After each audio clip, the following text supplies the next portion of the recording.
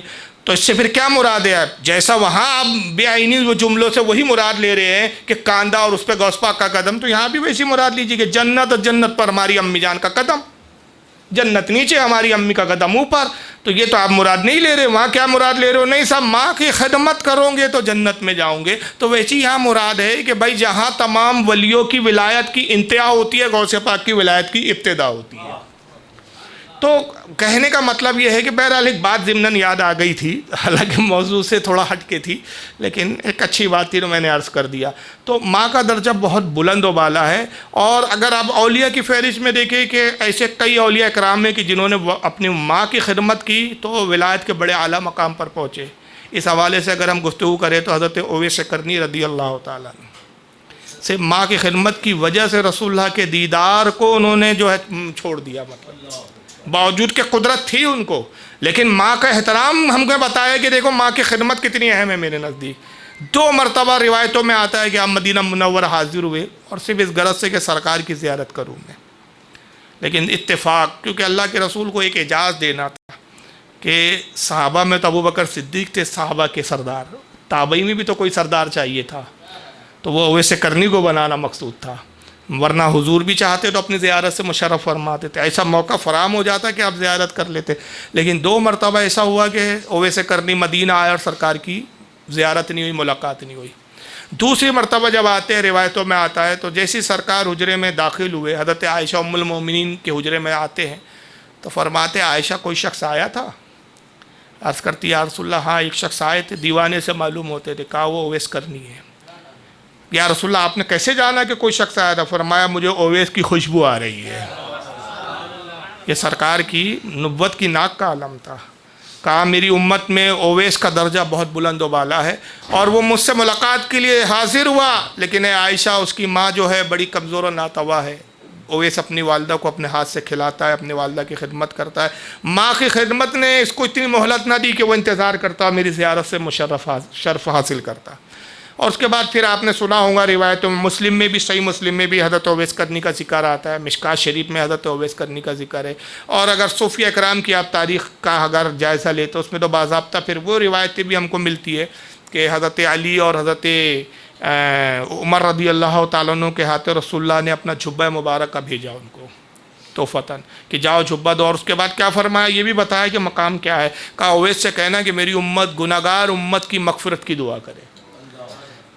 یعنی دیکھیے ماں کی خدمت سے کیا مقام ملا، حالانکہ رسول اللہ کی زیارت نہ کر سکے، لیکن ماں کی خدمت نے وہ مقام دیا کہ نبی کہہ رہا ہے کہ میری امت کے لیے دعا کروانا ان سے۔ اندازہ لگائیے کتنا بلند مقام ہے اویس کرنی کا۔ اور جب حضرت عمر اور حضرت علی رضی اللہ تعالیٰ عنہما یہ دونوں جاتے ہیں سفر کرتے ہوئے سرکار کے حجرے جھبہ مبارک کو لے کر، قرن پہنچے، جو یمن کا علاقہ ہے قرن جہاں کے آپ رہنے والے تھے، اسی کی نسبت سے آپ کرنی کہلائے۔ لوگوں سے پوچھا بھائی اویس کرنی سے ملنے آئے، اویس کہاں ملیں گے؟ لوگوں نے کہا وہ دیوانہ، وہ تو جنگلوں میں اونٹوں کو چراتا ہے اور ان کی منگنیوں کو جمع کرتا ہے۔ تو آپ رہتے اس عالم میں تھے، گویا ایک طرح سے اپنی ولایت کو لوگوں سے چھپانے کے لیے آپ نے دیوانوں کا حلیہ اختیار کر رکھا تھا آپ نے۔ تو کہا کہ وہ تو جنگلوں میں رہتا ہے، اونٹیں چراتا ہے، دیوانہ شخص ہے۔ کہا تم نہیں جانتے اس کا مقام، اویس کو تم اس کو دیوانہ سمجھتے ہو، وہ دیوانہ نہیں ہے، وہ دنیا کا دیوانہ نہیں ہے بلکہ رسول اللہ کی محبت کا دیوانہ ہے۔ لوگوں نے پتہ بتایا، گئے تو دیکھا تو یہ اونٹوں کو چرا رہے ہیں اور اپنا مشغول ہے اس کام میں، بال بکھرے ہوئے، واقعی حلیہ دیوانوں کی طرح تھا۔ حضرت عمر اور حضرت علی قریب پہنچے، سلام کیا اور کہا کہ آپ ہی اویس کرنی ہے؟ کہا ہاں میں ہی اویس کرنی۔ کہا لیجیے اللہ کے رسول صلی اللہ علیہ وسلم نے یہ جھبہ مبارک آپ کو بطور تحفہ بھیجا ہے۔ اس کو لیا بڑے ادب کے ساتھ، آنکھوں کو چوما، بوسہ لیا، کہا کہ حضور نے کہا کہ اویس سے کہنا کہ اس کو پہنے، زیب تن کرے۔ تو حضرت اویس کرنی نے جھبہ پہنا صاحب، اور پھر دونوں صحابی کہتے کہ حضور نے یہ بھی فرمایا کہ میری امت کی مغفرت کی دعا کرنا۔ حضرت اویس کرنی کہتے رسول اللہ نے کہا؟ ہاں رسول اللہ نے۔ پھر دوسری بار عرض کیا کیا رسول اللہ نے فرمایا؟ کہا ہاں اویس رسول اللہ نے کہا ہے کہ میری امت گناہگار امت کے لیے دعا مغفرت کرنا۔ چنانچہ حضرت اویس پاس میں ہی ایک جھرنا بہہ رہا تھا، وہاں سے وضو فرماتے ہیں اور اس کے بعد 2 رکعت نفل کی نیت کرتے، اور جب سجدے میں جاتے ہیں تو اللہ کی بارگاہ میں عرض کرتے مولا تیرے محبوب نے مجھ سے التجا کی کہ میں تیرے محبوب کی امت گناہگار امت کے لیے مغفرت کی دعا کروں۔ اے پروردگار عالم، میں اویس کرنی تیری بارگاہ میں تیرا گناہگار بندہ عاجزانہ طور پر عرض کرتا ہے کہ رسول اللہ کی امت کو معاف فرما دے۔ دعا کرتے رہے، سجدے کی کیفیت رہی۔ دونوں صحابہ دیکھ رہے ہیں، ایک لمحہ، 2 لمحہ، 3 لمحہ، لمحے گزر رہے ہیں اور یہ سجدے سے سر ہی نہیں اٹھ رہا ہے۔ ان کو اشتیاق ہوا، تشویش ہوئی، کہیں ایسا تو نہیں کہ اویس کرنی کی روح قبض کر گئی۔ ایک دوسرے سے کوئی اشارہ کر رہے کیا کیا جائے۔ آخر میں حضرت عمر سے رہا نہیں گیا اور انہوں نے حضرت اویس کرنی کو ہلانا ڈلانا شروع کر دیا، جھنجھوڑنا شروع کر دیا، اویس سر اٹھاؤ، اویس اٹھیے۔ انہیں لگا کہ کہیں ایسا تو نہیں کہ روح پرواز کر گئی ہے، آپ سجدے کی حالت میں ہی انتقال فرما گئے۔ جب بہت بری طرح جھنجھوڑا تھا حضرت اویس کرنی نے اپنے سر اقدس کو اٹھایا تو دونوں صحابہ کیا دیکھتے ہیں کہ داڑھی آنسو سے تر ہے، داڑھی سے آنسو بہہ رہے، اتنا رو رہے تھے آپ۔ کہا عمر آپ نے بڑی جلد بازی کی، خدا کی قسم اگر آپ توقف کرتے تو رسول اللہ کی امت کا ایک بہت بڑا حصہ بخش دیا جاتا، مگر جاؤ رسول اللہ سے کہنا اتنا ہوا کہ میرے رب نے کہا اویس میں نے 1,00,000 گناہگار جہنمیوں کو بخش دیا۔ میں نے کہا پروردگار میں اس پہ راضی نہیں ہوں۔ اللہ نے فرمایا 2,00,000۔ میں نے کہا رب قدیر میں راضی نہیں ہوں۔ 3,00,000 میں راضی نہیں ہوں۔ رب تعداد بڑھاتا رہا اور میں عرض کرتا رہا مولا میں راضی نہیں ہوں، حتیٰ کہ اللہ نے فرمایا اے اویس تیری شفاعت سے میں نے رسول اللہ کی آدھی امت کو بخش دیا، مگر اے عمر بس تبھی آپ نے مجھے جھنجھوڑا اور میں اٹھ گیا۔ خدا کی قسم اگر آپ توقف کرتے میں رسول اللہ کی ساری امت کو بخشوا لیتا۔ اندازہ لگائیے ماں کی خدمت نے وہ مقام دیا ہے، کتنا بلند مقام ملا اویس کرنی کو۔ تو والدہ ہمارے، ابھی تو والد پہ ہم بات ہی نہیں کر رہے ہیں، والد تو جنت کی چابی ہے۔ اگر ماں جنت ہے تو جنت کی تالے کی کنجی کون ہے؟ وہ بھی باپ ہے۔ باپ کا بھی ایک درجہ، ایک بہت بڑا مقام ہے، وہ ایک اپنی جگہ ہے، لیکن ابھی ہم صرف ایک موضوع ماں کا لے کے چل رہے ہیں۔ وجہ یہ ہے کہ آج غلام یاسین بھائی کی والدہ کی برسی کا موقع ہے۔ ایک ولی اور آتے ہیں نظام الدین اولیاء، محبوب الہی لقب ہے ان کا، یعنی اللہ کا محبوب، اور اتنے وقت کے ولی کامل، اتنے بڑے وقت کے ولی کامل، کون نہیں جانتا محبوب الہی کو؟ دلی کے تاجدار، دلی کے شہنشاہ، دلی میں جائیے تو محبوب الہی خواجہ نظام الدین اولیاء کی شہنشاہت کا اثرات ظاہر ہونے لگتے ہیں۔ محسوس ہوتا ہے کہ آپ کسی شہنشاہ کے علاقے میں آ گئے ہیں۔ وہ حضرت نظام الدین اولیاء، کسی نے ان سے سوال کیا ہے محبوب الہی ہے نظام الدین، یہ مقام آپ کو کیسے میسر آیا؟ آپ نے یہ نہیں کہا کہ میں نے بہت عبادت کی تو اللہ نے مجھے ولایت کا یہ درجہ دیا، بہت چلے کیے، بہت اجتماعات میں گیا، بہت دوڑا، بہت بھاگا، بہت قرآن پڑھا۔ نہیں، فرمایا جانتے ہو یہ ولایت کا مقام اتنا بلند مجھے کیسے ملا؟ اللہ نے مجھے اپنے محبوبوں میں شمار کر لیا، اس کی وجہ جانتے ہو؟ کہا آپ بتائیں کیا ہوا؟ کہا ہوا یہ کہ میں چھوٹا تھا تو ایک رات میری والدہ محترمہ جو ہے انہوں نے پانی طلب کیا، سرد رات تھی، ٹھنڈی کے دن تھے اور بڑی کڑاکے کی ٹھنڈی پڑ رہی تھی۔ تو رات کے ایک حصے میں میری والدہ نے ان کو پیاس کی شدت محسوس ہوئی اور کہا کہ مجھے پانی کی طلب ہے۔ تو میں پانی لانے گیا اور جب واپس لوٹا دیکھا تو والدہ کی آنکھ لگ گئی تھی، والدہ سو گئی تھی۔ اب میرے لیے کشمہ کشتی کہ والدہ ایک تو پیاسی ہے، اگر پانی کے لیے اٹھاتا ہوں تو نیند میں خلل واقع ہوتا ہے، اور اگر میں خود جا کے سو جاتا ہوں والدہ کی نیند اٹھتی ہے تو پھر آواز دینے کی زحمت ہوگی۔ تو میں وہیں کھڑا رہا اور اس ارادے اور اس خیال سے کھڑا رہا کہ جیسے ہی والدہ کی آنکھ کھلیں گی پانی پیش کر دوں گا۔ کہتی ہے والدہ سوتے رہی یہاں تک کہ فجر تک سوتے رہی، اور میں وہ پانی کا گلاس لیے کھڑا رہا اور سردی کی وجہ سے میرا ہاتھ اس گلاس پر، اس برتن پر جم گیا تھا، اتنی کڑاکے کی اس وقت سردی کا عالم تھا۔ اور میں اسی حالت میں کھڑا رہا یہاں تک کہ فجر کی اذان جب میری والدہ کے کانوں میں گونجی تو انہوں نے آنکھوں کو کھولا، دیکھا تو میں پانی کا گلاس لیے کھڑا ہوں۔ انہوں نے کہا نظام الدین کیوں کھڑے ہوئے ہو؟ عرض کیا امی جان شاید آپ کو یاد نہیں کہ آدھی رات میں آپ نے پانی طلب کیا تھا۔ کہا ہاں بیٹا رکھ دیتے۔ کہا نہیں امی جان میں اس خیال سے، بس جیسے سنا اپنا انہوں نے مقصد بتایا کہ میں اس مقصد سے کھڑا رہا کہ کہیں آپ کی نیند درمیان میں کھل جائے تو کہیں آپ کو آواز دینے کی زحمت نہ ہو۔ ماں کی زبان سے بے ساختہ نے کہا پروردگار دیکھ رہا ہے تو کہ کیسی خدمت کرتا ہے، کتنی محبت کرتا ہے یہ اپنی ماں سے، اے پروردگار اس کو صالحین کی فہرست میں اور صالحین میں اس کا شمار فرما دے۔ بس میری ماں کی وہ دعا ہے کہ اللہ تعالیٰ نے میرا نام جو ہے صالحین میں تحریر فرما دیا ہے۔ تو بڑے بڑے اولیاء اکرام جو ہے اپنے وقت کے اگر آپ دیکھیں تو ولایت کے اگر بڑے بلند مقام اور درجے پر پہنچے تو یہ ماں کی خدمت کے ذریعے پہنچے ہیں۔ تو کوئی ولی بھی نہیں بن سکتا کہ ماں ناراض ہو، ولی ہو نہیں سکتا۔ گھر میں ماں ناراض ہے اور آپ سوچیں کہ صاحب میں عبادتیں کر لوں تو وہ قبول ہو جائیں گی، اس وقت تک عبادت بھی قبول نہیں ہوتی جب تک آپ کی ماں آپ سے راضی نہ ہو۔ ماں کی رضا کے بعد ہی آپ کی عبادت قبول ہوتی ہے۔ تو یہ ایک رشتہ ماں کا جو ہے بڑا عظیم رشتہ ہے، بڑا اہم رشتہ ہے اور بڑا مقدس رشتہ ہے، بڑا تقدس والا رشتہ ہے۔ یہی وجہ ہے کہ ایک حدیث حالانکہ سنداً ضعیف ہے لیکن آپ کو معلوم ہونا چاہیے، میں ہمیشہ بیان کرتا ہوں کہ فضائل میں ضعیف حدیث قابل قبول ہوتی ہے، معتبر ہوتی ہے، اور پھر اس کے طرق بہت زیادہ ہے۔ تو یہ بھی ایک قاعدہ ہے محدثین کا کہ جب کسی حدیث کے طرق یعنی اس کی اسناد سندیں بہت ساری مختلف سندوں سے آئے یا بہت سارے لوگ اس کو روایت کرے تو وہ مجموعی طور پر ایسی ضعیف روایت کثرت روایت کی بنیاد پر، کثرت طرق کی بنیاد پر وہ حسن کے درجے پر آ جاتی ہے، اور حسن جو ہے وہ قابل قبول ہوتی ہے۔ امام بہقی رحمۃ اللہ علیہ شعب الایمان میں لکھا، حضور نے فرمایا کہ جو اپنے والد یا والدین دونوں میں کسی ایک کا انتقال ہو جائے وہ جمعے کی شب میں اپنے والدین کی قبر پر جاتا ہے اور ان کے لیے دعا مغفرت کرتا ہے، اللہ تعالیٰ فرشتوں سے کہتا ہے اس کا نام جنتیوں میں شمار کر دو، یہ اپنے والدین کی قبر پر آیا، یعنی یہ موت کے بعد بھی اپنے والدین کو بھولا نہیں ہے، اس نے اپنے والدین کو فراموش نہیں کیا ہے۔ تو ماں مرنے کے بعد بھی ماں کا مقام، ان کی قبر کا بھی مقام کتنا بلند و بالا ہے۔ بلکہ ایک روایت میں تو یہاں تک آیا کہ ایک صحابی آتے یا رسول اللہ میری والدہ کا انتقال ہو گیا، مشہور حدیث ہے، سرکار میری والدہ کا انتقال ہو گیا تو حضور میں اگر ان کی خدمت کرتا تھا اب انتقال ہو گیا، اللہ کے نبی کیا اب بھی کوئی ایسا معاملہ ہے کہ میں اپنے والدین کو راضی کر لوں اور اللہ مجھ سے راضی ہو جائے؟ تو انہوں نے فرمایا ہے کہ اپنے والدین کی قبر کی زیارت کو لازم کر لے۔ تو عرض کرتے یا رسول اللہ میری والدین کو دفن ہوئے عرصہ ہو گیا اور وہ قبر کا نشان مجھے نہیں معلوم، سرکار میں نہیں جانتا کہ وہ قبر مبارک کہاں ہے ان کی۔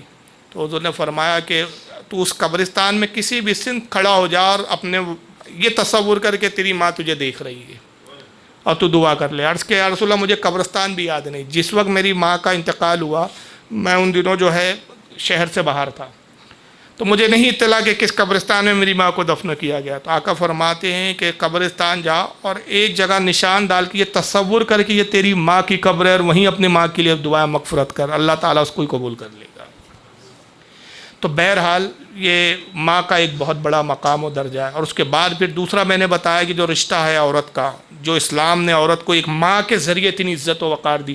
اور ایک جملہ میں کہہ دوں کہ اگر دنیا کی سب سے بہترین اگر ماں آپ کو دیکھنا ہے تو خدا کی قسم وہ سیدہ خاتون جنت سے بہتر کوئی ماں ہو نہیں سکتی. ایک ایسی خاتون کہ اولاد کی کیسے تربیت کی جاتی ہے حضرت سیدہ سے سیکھا جا سکتا ہے. ظاہر سی بات ہے یار، امام حسین کی بات کر لو تو تصور آ جائے کہ جو حسین پوری کربلا کے ایک وہ ہے جاباز ہے، پورے اسلام کو بچانے کے لیے جو آمادہ ہوا، ایک پورا خاندان امام حسین کے ساتھ انہوں نے پورے خاندان کو شہید کروا دیا، لیکن اسلام پر آنچ نہیں آئی. تو وہ تربیت کس کی تربیت یافتہ تھے؟ وہ یقیناً سیدہ کے تربیت یافتہ نہیں. بچپن سے حضرت سیدہ نے کس انداز میں ان کی پرورش کی ہوں گی، مولا کائنات نے کس انداز میں ان کی پرورش کی ہوں گی. تو والدین کی حوالے سے بہت لمبی باتیں ہیں، ابھی بہرحال وقت زیادہ نہیں ہے.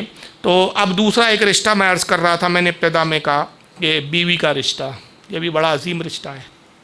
بیوی کے بھی ذریعے اللہ تعالیٰ نے عورت کی ایک عظمت دی ہے. اس کو باندی نہیں سمجھا گیا اسلام میں، اس کو نوکرانی نہیں سمجھا گیا. آج بہت سارے لوگ ہمارے معاشرے میں ایسے ہیں کہ عورت کو ایک خادمہ یا ایک نوکرانی سے زیادہ نہیں سمجھتے، حالانکہ ایسا نہیں ہے، بلکہ کیا ہے؟ شریک زندگی، شریک حیات. مطلب آپ کی زندگی کی شریک ہے، آپ کی زندگی کی آدھے حصے کی مالک ہے. اور یہی نہیں بلکہ ایک روایت آتی ہے کہ ایک صحابی حضور کی خدمت میں آتے، جب شادی ہوتی ہے نا، ایک خاتون ایک عورت بیوی بن کر آتی ہے، اس کے گھر میں آنے سے کیا فائدے ہیں، کیا برکتیں آتی ہے. ایک صحابی آتے عرض کرتے یا رسول اللہ میں بڑا مفلس و غریب ہوں، اللہ کے نبی آپ دعا فرمائیے کہ سرکار اللہ تعالیٰ میری مفلسی کو دور فرما دے. آقا نے فرمایا کیا تو نے نکاح کیا ہے؟ عرض کیا یا رسول اللہ نہیں، میں تو کوارا ہوں، نکاح نہیں کیا. فرمایا جا نکاح کر لے. بہرحال انہوں نے کچھ کہا نہیں، خاموشی سے آ گئے. سوچنے لگے کہ میں تو خود مفلسی کی حالت میں ہوں، اور غربت کا یہ عالم ہے کہ میرے کھانے کے خود جو ہے مطلب تکلیف ہے، مجھے خود اپنے کھانے کے انتظام کے لیے دشواریاں ہوتی ہے. اگر میں ایک گھر میں ایک عورت کو لے آیا تو اس کے کھانے پینے کا اور اس کے رہن سہن کا سارے معاملات کا پھر کون ذمہ دار ہوں گا، اس کا کفیل کون ہوگا؟ تو انہوں نے کہا سرکار صلی اللہ علیہ وسلم نے کہہ تو دیا، لیکن اس پہ عمل کرنا میرے لیے دشوار ہے. پھر کسی اور موقع پہ حضور کی خدمت میں جاؤں گا اور حضور سے دعا کے لیے عرض کروں گا. تو بہرحال وہ کچھ عرصہ توقف کرتے ہیں اور اسی غربت کے عالم میں صبر کے ساتھ زندگی گزارتے ہیں. پھر دوسری بار وہ حضور کی خدمت میں جاتے ہیں کچھ عرصے کے بعد، عرض کرتے یا رسول اللہ میرے لیے دعا فرما دے کہ اللہ تعالیٰ میری مفلسی کو دور فرما دے. تو آقا نے فرمایا تم وہی ہو نا جو پچھلی بار آئے تھے دعا برکت کے لیے؟ بولے ہاں یا رسول اللہ میں وہی ہوں. کہا کیا نکاح کر لیا؟ اللہ کے نبی نکاح کہاں سے کروں سرکار، میں تو خود مفلس ہوں. اللہ کے نبی 2 وقت کا کھانے کا انتظام ہی میرے لیے بڑا دوبھر ہو جاتا ہے. اگر میں ایک اور شخص کو اپنے گھر لے آؤں، اب ایک خاتون کو بیوی بنا کے لے آؤں، اللہ کے نبی صلی اللہ علیہ وسلم اس کی کفالت کون کرے گا؟ اس کے کھانے پینے کا انتظام تو اور مشکل ہو جائے گا، مجھ پہ تو خود فاقے گزرتے. اللہ کے نبی نے فرمایا جاؤ نکاح کرو، اور قسم خدا کی اس حال میں ہی میرے پاس لوٹنا کہ تم نکاح کر چکے ہو. بہت سختی کے ساتھ کہا. بہرحال وہ صحابی چلے گئے، اور ایک روایت میں غالباً آتا ہے کہ 3 بار ہے اور چوتھی بار پھر انہوں نے نکاح کیا. ایک میں ہے کہ 2 بار جب حضور نے دوسری بار ہی سخت انداز میں کہا تو بہرحال گئے، اور انہوں نے جا کے پھر وہ جستجو کی تو ایک غریب مسکین صحابی کی بیٹی ان سے نکاح کے لیے راضی ہو گئی، اور انہوں نے اس سے نکاح فرما لیا. نکاح کرنے کے بعد اس خاتون کو اپنے گھر لے کر آتے ہیں، اور گھر لانے کے بعد زندگی کی بس شروع ہوتی ہے. تو 1 ہفتے کے بعد حضور کی خدمت میں حاضر ہوتے ہیں، عرض کرتے یا رسول اللہ اللہ تعالیٰ نے بڑی برکت دی. ایک وقت یہ تھا سرکار کہ مجھے خود فاقے گزرتے تھے، جس وقت سے شادی ہوئی اس رات سے ایک دن میں بھوکا نہیں سویا ہوں. اور اللہ کے نبی اب برکتوں کا یہ عالم ہے کہ ہم خود بھی کھاتے ہیں اور کچھ بچا ہوا حصہ اپنے پڑوس میں بھی دے دیتے ہیں. تو اللہ کے نبی مسکرایا، فرمایا کہ میں نہ کہتا تھا نکاح کر، تیری برکت کا سبب تیری بیوی تھی، تو اپنی برکت کو خود روکے ہوئے تھا. تو اسلام یہاں ایک تصور دے رہا ہے کہ جب ایک خاتون ایک عورت گھر میں بیوی بن کر آتی ہے تو وہ خود اپنی قسمت کا لے کر آتی ہے. آپ اس پر احسان نہیں کر رہے. آپ اپنی بیوی کو اگر کھلا رہے ہیں پلا رہے ہیں تو یہ مت سمجھیے کہ صاحب میں کھلا رہا ہوں میں پلا رہا ہوں. نہیں صاحب، آپ اس کی برکتوں سے آپ خود کما رہے ہیں، آپ اس کی برکتوں سے خود مستفید ہو رہے ہیں کہ وہ ایک برکتوں کا سبب ہے. تو اسلام نے بتایا کہ خاتون ایک برکت کا سبب ہے، یہ نہیں ہے کہ وہ ایک ذلت کی چیز ہے. یہی وجہ ہے کہ ہمارے ہاں نکاح کی اہمیت کو کیا ہے کہ جب نکاح کی تقریب ہوتی ہے تو عورت کو بھی پورا پورا حق دیا ہے کہ اس سے اجازت لی جائے، اور جب تک وہ اجازت نہ دے تو نکاح نہیں ہو سکتا، اس سے اجازت لی جائیں گی۔ مگر اگر دوسری طرف ہم دیکھیں، کرٹیسائز ہی نہیں ہے، صرف کمپیئر کرنا مقصود ہے، کیونکہ آج کل اسلام پہ انگلیاں زیادہ اٹھا رہے ہیں، خود اپنے گریبان میں لوگ جھانک کر نہیں دیکھتے۔ اور ان کے ہاں شادی میں لڑکی کی اہمیت کتنی ہے، صرف اتنی اہمیت رکھی کہ انہوں نے اس کا نام ہی دے دیا کنیا دان۔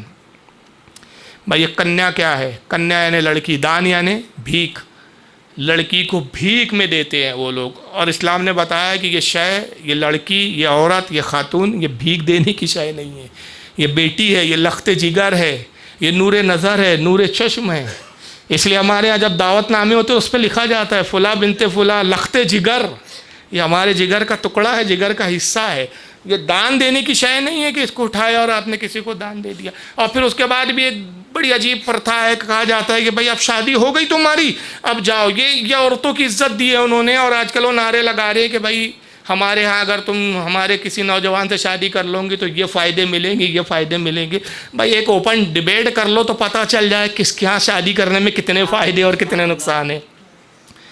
اس طرح کے وہ ایک آتے ہیں صاحب سدرشن چینل پہ، وہ فائدے گنوا رہے ہیں کہ تم یعنی ہمارے سماج میں لڑکوں سے شادی کروں گی تو طلاق نہیں ہوں گی۔ ارے بھائی صاحب، ہمارے ہاں طلاق تب ہوتی ہے کہ جب نبھتی نہیں ہے، جب بالکل زندگی گزارنا دشوار ہو جاتا ہے۔ آپ کی طرح نہیں ہے کہ طلاق دو نہیں ہے اور ادھر دوسری عیاشیاں کرتے رہو، یہ ادھر دوسری طرف منہ مارتے رہے اور تم ادھر دوسری طرف منہ مارتے رہو۔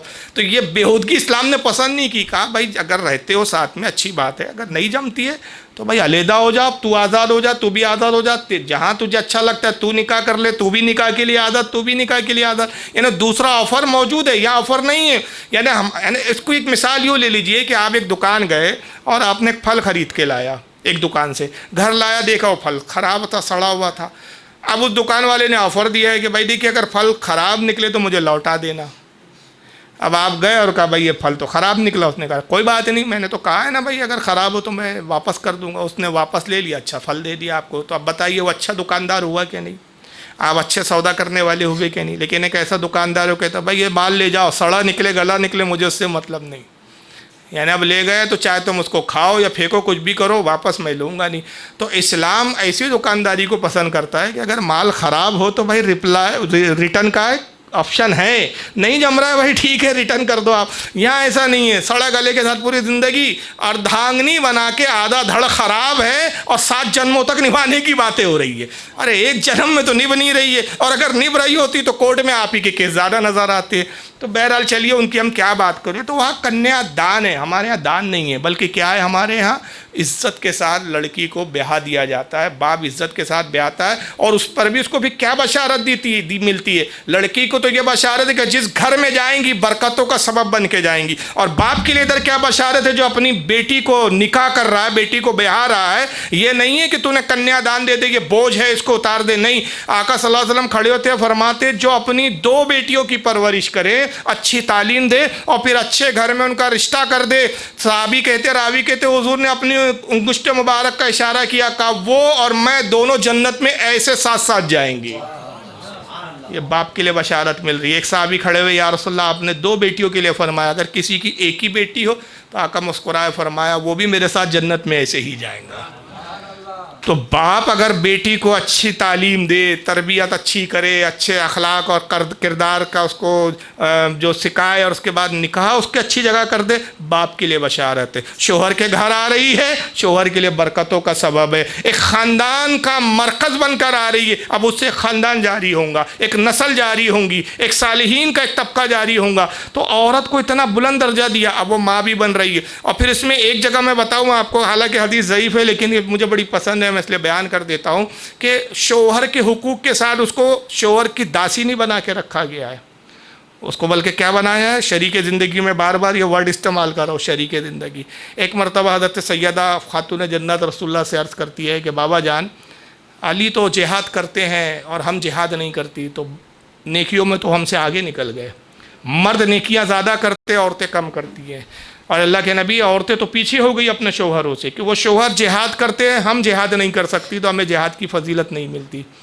تو آقا صلی اللہ علیہ وسلم نے فرمایا کہ اے فاطمہ جو تم اپنے شوہر کے لیے روٹی بناتی ہو اس میں بھی تمہارے لیے جہاد کا اجر ہے، اس میں بھی تمہارے لیے جہادی کا اجر ہے. تو عرض کرتی یا رسول اللہ ٹھیک ہے جہاد کا تو اجر مل جاتا، لیکن سرکار یہ تو آپ کے ساتھ جہاد کرنے کی برکتیں لوٹتے، ہم تو آپ کے ساتھ نہیں جا سکتی. تو حضور ایک پھر مسکراتے اور فرماتے ہیں کہ فاطمہ جب شوہر تھکا ماندہ کام کاج سے گھر لوٹتا ہے اور دروازہ کھٹکھٹاتا ہے، بیوی دروازہ کھولتی ہے اور اپنے شوہر کا مسکرا کر استقبال کرتی ہے، اللہ ہر مسکراہٹ کے بدلے ایک جہاد کا ثواب اس کے اعمال میں لکھ دیتا ہے. اندازہ لگائیے کتنا بلند کیا جا رہا ہے. گھر بیٹھے نہیں کیا کمائیے آپ، بس شوہر صاحب کو جو ہے اسمائل دیتے رہیے، ایک جہاد کا ثواب لیتے رہیے. اور آپ کے لیے تو یہ کہ تلواریں ہیں، پھر جاؤ لڑو، جان ہتھیلے، نہ جان ہتھیلی پہ لینا ہے نہ جان کا کوئی خطرہ ہے، ایسے مسکراہٹ دینا ہے، ایک اسمائل دینا ہے اپنے شوہر کو اور جہاد کا ثواب لینا ہے. تو یہ عورت کو حضور نے نیکیوں میں بھی اتنا بلند فرما دیا، مقام و درجے میں بھی اتنا بلند فرما دیا. اب یہاں پہ لیکن معاملہ کیا ہے، یہاں پر کچھ معاملے برعکس ہے، اعتراض ہمارے اوپر ہو رہا ہے. اب اعتراض جن چیزوں پر ہوتا ہے کہتے ٹھیک ہے بھائی آپ عورتوں کی اتنی برکت کی فضیلت کی باتیں بتا رہے ہو، اچھا ایک چیز بڑی اچھی بات یاد آئی، اب شوہر کیا آ گئی تو کیا باپ کی پراپرٹی کی حقدار نہیں رہی؟ بولیے، باپ کے یہاں بھی پراپرٹی کی حقدار ہے، یعنی ابھی بھی اس کا حق باپ کے ہاں سے ختم اسلام نے نہیں کیا ہے. لیکن غیروں کیا کہا ہے، کنیا دان کر دیا، اب تم خود دان ہو گئی تو تمہیں یہاں سے کچھ ملنا نہیں ہے. اور بھی کہا بھی دیا جاتا ہے کہ بھائی جو کچھ دینا تھا سب شادی پہ ہم نے تمہارے لگا دیا، اب باپ کے ہاں تمہارے لیے کوئی حصہ نہیں ہے. لیکن اسلام ایسا نہیں ہے. اسلام کہتا ہے کہ شادی ہونے کے بعد بھی اپنے باپ کے گھر حق ہے، ویسا ہی حق ہے جیسے پہلا تھا، حتیٰ کہ باپ کی جو وراثت ہے اس میں بھی وہ حصے دار ہے. لیکن پھر یہاں ایک اعتراض آ جائے گا، اگر کوئی تھوڑا سا چالاک آدمی آپ کو ملے اور کہے کہ بھائی ٹھیک ہے آپ یہاں تو بڑے تاؤ میں کہہ رہے ہیں کہ عورتوں کو دیکھو پراپرٹی میں حقدار بنایا جا رہا ہے، حق دیا جا رہا ہے، ہمارے یہاں حق نہیں ہے صاحب پراپرٹی میں لڑکیوں کو، کنیا دان میں بچوں دے دیا. لیکن صاحب وہ اس میں بھی تو تھوڑی سی ناانصافی کیا آپ نے.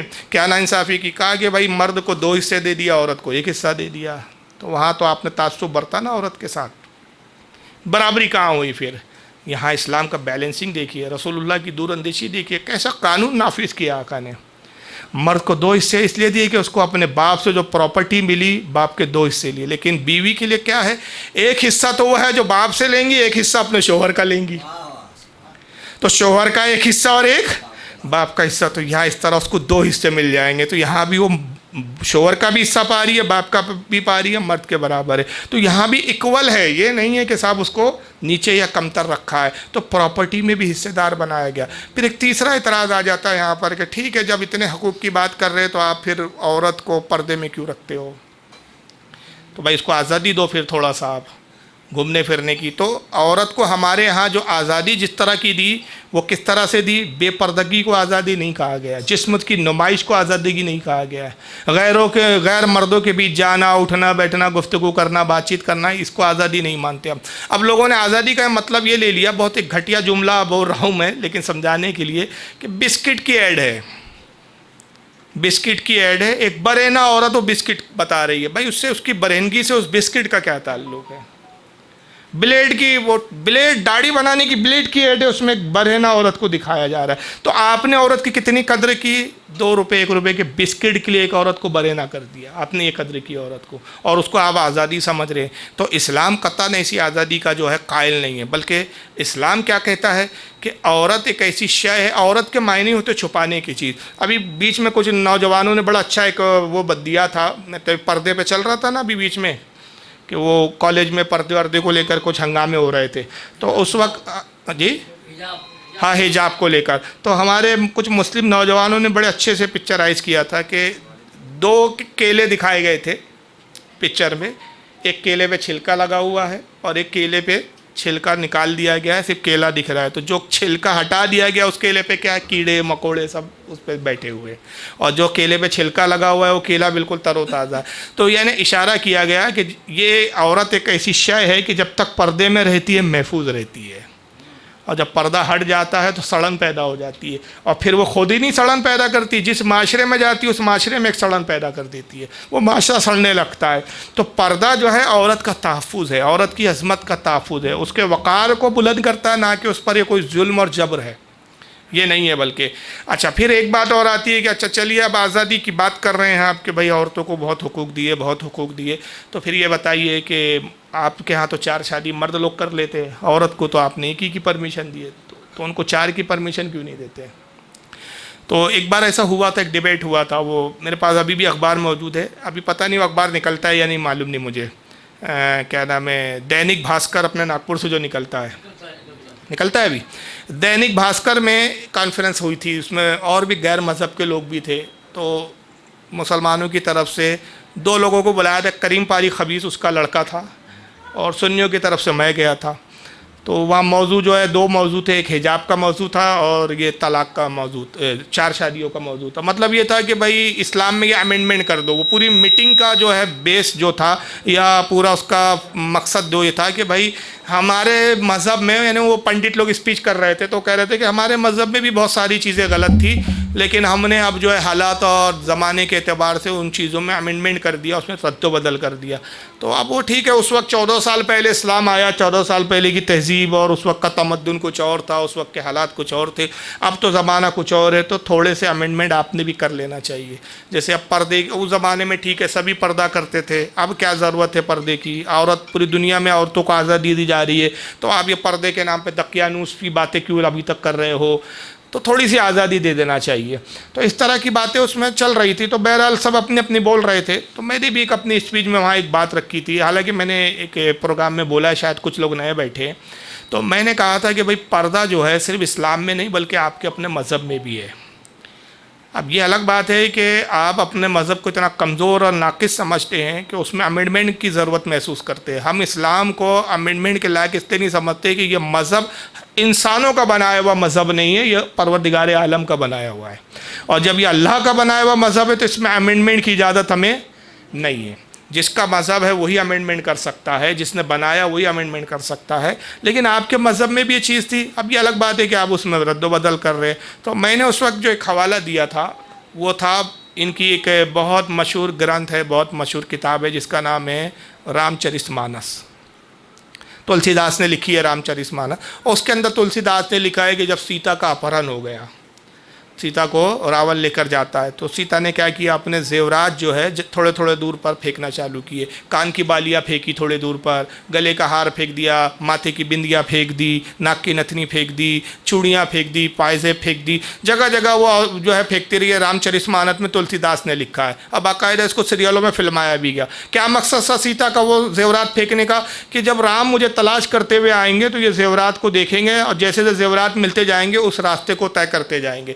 بہرحال رام اور لکشمن نکلتے ہیں سیتا کی تلاش میں، اور وہ جب چلتے ہیں تو پہلے ماتھے کی بندیاں ملتی ہے رام کو، تو رام اٹھاتا ہے اور اپنے بھائی لکشمن سے کہتا ہے کہ بھائی لکشمن دیکھو یہ تمہارے بھابھی کی ماتھے کی بندیاں ہے، یہ اس راستے میں پڑی ہے، مطلب اسی راستے سے سیتا کو لے جایا گیا. پھر آگے بڑھتے ہیں تو صاحب گلے کا ہار ملتا ہے، کچھ دور پہ بالیاں ملتی ہے، تو پھر بالیوں کو اٹھاتے ہیں رام اور کہتے ہیں کہ دیکھو لکشمن یہ تمہاری بھابھی کی بالیاں ہیں. لکشمن خاموش، کوئی جواب نہیں دیتا ہے. پھر آگے بڑھتے گلے کا ہار ملتا ہے، رام اٹھاتے ہیں، اٹھانے کے بعد دیکھو لکشمن تمہاری بھابھی کے گلے کا ہار ہے. لکشمن ابھی بھی خاموش، کچھ نہیں کہتا ہے. باری باری چوڑیاں وغیرہ سب پہنچتے، ایک ایک زیورات ملتے رہتے، ایک ایک زیور، اور وہ رام بار بار یہی جملہ کہتا ہے کہ لکشمن یہ تمہاری بھابھی کی فلاں چیز ہے. لکشمن خاموش رہتا ہے. لیکن جیسے آگے بڑھتے ہیں تو پیروں کی ایک پائزب ملتی ہے. اس سے پہلے کہ رام وہ پائزب کو اٹھاتا، لکشمن جاتا ہے اور اس پائزب کو اٹھا لیتے ہیں، اور اٹھانے کے بعد کہتے ہیں بھائی دیکھو یہ بھابھی کی پائزب ہے. تو رام بڑے تعجب ہو کے کہتا ہے لکشمن بات ایک بڑی تعجب خیز ہے کہ میں نے ہار دکھایا اور کہا تمہارے بھابھی کی ہے، تم خاموش تھے. میں نے چوڑیاں دکھائی، کہا تمہارے بھابھی کے، تم خاموش تھے.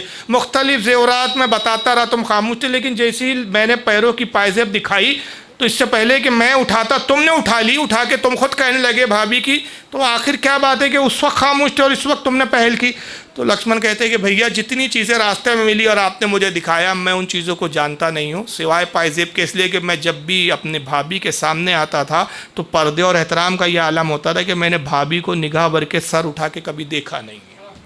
میرے نگاہ جو ہے ہمیشہ پیروں کی طرف تھے. تو میں پائزیب کو تو پہچانتا ہوں لیکن چوڑیاں اور ہار کو اور ماتھے کی بندیاں وغیرہ کو نہیں پہچانتا. تو میں نے کہا آپ کے یہاں بھی یہ لحاظ تھا، یہ پردہ تھا، آنکھوں کا پردہ تھا، لباس کا پردہ تھا کہ ایک دیور بھی جب اپنی بھابھی کے سامنے آتا تھا تو وہ نگاہ اٹھا کر دیکھتا نہیں تھا. یہ آج بھی اس طرح کی تہذیب آپ کے یہاں جائیے راجستھان میں مل جاتی ہے، گجراتی فیملی میں مل جاتی ہے. مگر اب یہ الگ بات ہے کہ اب آپ جو ہے اپنی عورتوں کو خود بے پردہ کرنا چاہتے ہیں، بے پردہ بنانا چاہتے ہیں. لیکن اسلام وہ